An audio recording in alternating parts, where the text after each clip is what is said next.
sticking with the quarterbacks, one in particular, Tyler Shough. There was a report the other day about what he wanted to see in his contract and everything like that. Him being a second round pick, it's not unheard of for him not to have a contract signed by now. So why hasn't he signed a contract yet?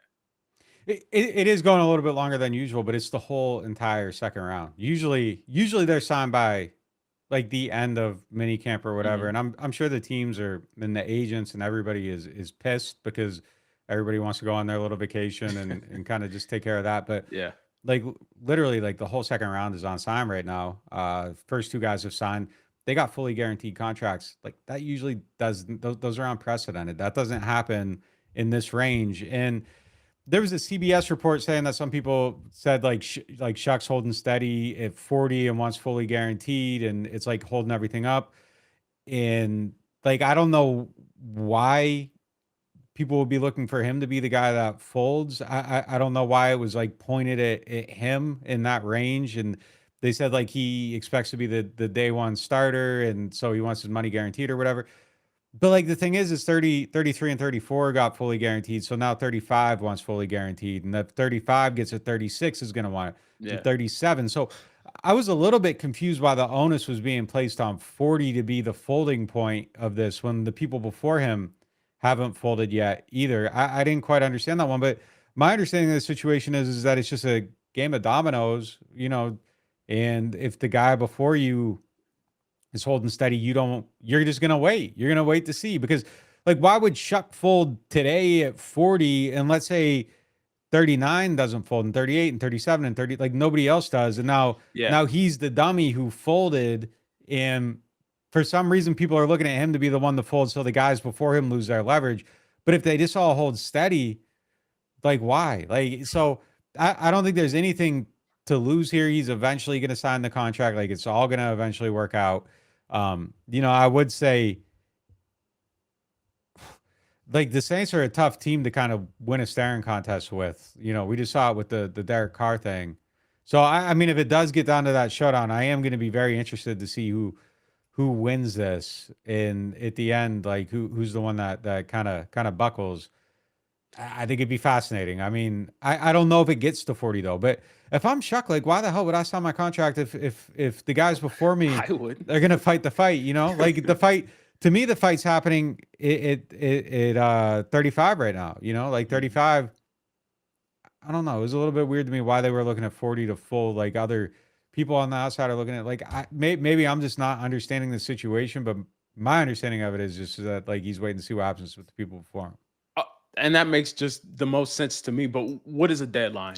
Is a deadline at training camp? Is a deadline a week before training camp? If he doesn't sign by training camp, what does Well, that look like? it's a funny thing. Like leverage is always in the eye of the beholder Mhm. in these situations, and there's the one where it's like, well, if he's not in training camp, he's losing time, and he's not developing, and it's going to set him back on their quest to find the franchise quarterback. But then the other side of it is if you're Tyler Shuck and you're not in camp and you're not practicing, well, now you're not winning the job, right? Like so, like you could, but you're losing valuable time, and it's setting yourself back over this as well. So it's all in the eye of the beholder. Like I think if you're comfortable with Rattler, like a lot of leverage is on the Saints side now, Right. but also you're the Saints and you invested the number 40 pick in this guy, so a lot of leverage is on Chuck's side as well. So it just really comes down to I don't know, like it's just always it always depends on what side you're looking at it from. I don't know that I see a clear side with like that has the upper hand here. I think it's mutually beneficial for them to both get into camp. If you think he's going to be a good player over the next 4 years, like I don't know, like guaranteeing the money doesn't really feel like a big deal to me. Like I would, but maybe, that's one of those things where you have to protect yourself against regret. And it's one of those things where if you fold now, it's like, well, like, why wouldn't they just pay him? Like, if you believe in him, da da da. But like, what if it doesn't work out and you're trapped years down the road? Yeah. Then it's like, well, they're idiots for doing this. Like, why would they had Rattler, they didn't have to, da da da. So again, it's all a matter of perspective. But if I'm Tyler Shough, I'm Tyler Shuck's agent. I'm not giving up right now. There's no like, what's the hurry? I'm letting this thing play out. I want to see what these guys in front of me do. Like, go talk about 35. Like he's the one on the clock. Go talk about 39. He's before me. Like, I was a little confused by the way that thing was framed. Yeah, I mean, look, this isn't a Shamar Stewart situation where like micro That one language, I don't understand. not at all. Micro language and stuff is involved in there, and it has two people on two completely different sides. This is just let's see how this plays out, and Well, then here's the thing with Shamar hit me. for these summer camps, and I don't know if it exists for training camp or not. I would be surprised if it. I've never seen it come into play, but Mhm. OTA's mini camp, people sign waivers that fully guarantees their contract if they get hurt.